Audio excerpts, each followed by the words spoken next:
क्या आपने कभी सोचा है कि ऊर्जा का क्या होता है जब हम उसे एक जगह से दूसरी जगह ले जाते हैं? आज हम बात करेंगे यांत्रिक ऊर्जा के संरक्षण के नियम के बारे में।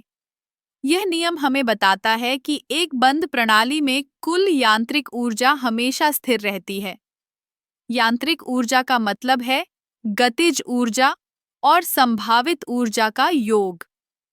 जब कोई वस्तु ऊंचाई पर होती है, तो उसकी संभावित ऊर्जा अधिक होती है। जैसे ही वह वस्तु गिरती है, यह संभावित ऊर्जा घटती है, लेकिन उसकी गतिज ऊर्जा बढ़ती है।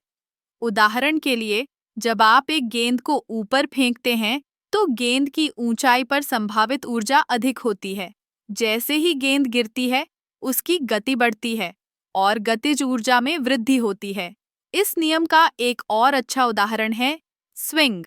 जब आप झूले पर बैठते हैं और झूला पीछे की ओर झूलता है, तो वह ऊंचाई पर पहुंचता है, जहां उसकी संभावित ऊर्जा अधिक होती है।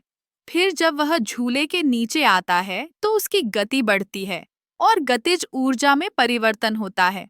यह नियम केवल यांत्रिक ऊर्जा तक सीमित नहीं है। यह हमें यह भी समझाता है कि ऊर्जा का रूप बदल सकता है, लेकिन कुल ऊर्जा हमेशा समान रहती है।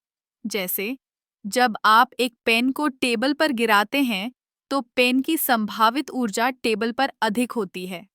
जब वह गिरता है, तो वह गतिज ऊर्जा में बदल जाती है। इसका एक और दिलचस्प पहलू है। जब हम किसी वस्तु को घुमाते हैं, तो उसकी घूर्णन ऊर्जा भी होती है, जैसे कि एक घड़ी का पेंडुलम। जब पेंडुलम एक ओर झूलता है, तो उसकी संभावित ऊर्जा अधिक होती है। जैसे ही वह दूसरी ओर झूलता है, उसकी गतिज ऊर्जा बढ़ती है।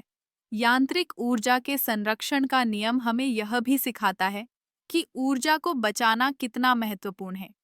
जब हम ऊर्जा का सही उपयोग करते हैं, तो हम न केवल अपने लिए बल्कि पूरे पर्यावरण के लिए भी अच्छा करते हैं। इसलिए अगली बार जब आप किसी चीज को गिराते हैं या झूले पर झूलते हैं, तो याद रखें कि आप यांत्रिक ऊर्जा के संरक्षण के नियम का अनुभव कर रहे हैं। यह नियम हमारे चारों ओर है और यह हमें यह समझने में मदद करता है कि ऊर्जा का प्रवाह कैसे काम करता है। यांत्रिक ऊर्जा का यह नियम न केवल विज्ञान का एक महत्वपूर्ण हिस्सा है, बल्कि यह हमारे रोजमर्रा के जीवन में भी लागू होता है। इसलिए इसे समझना और इसे अपने जीवन में लागू करना बहुत जरूरी है।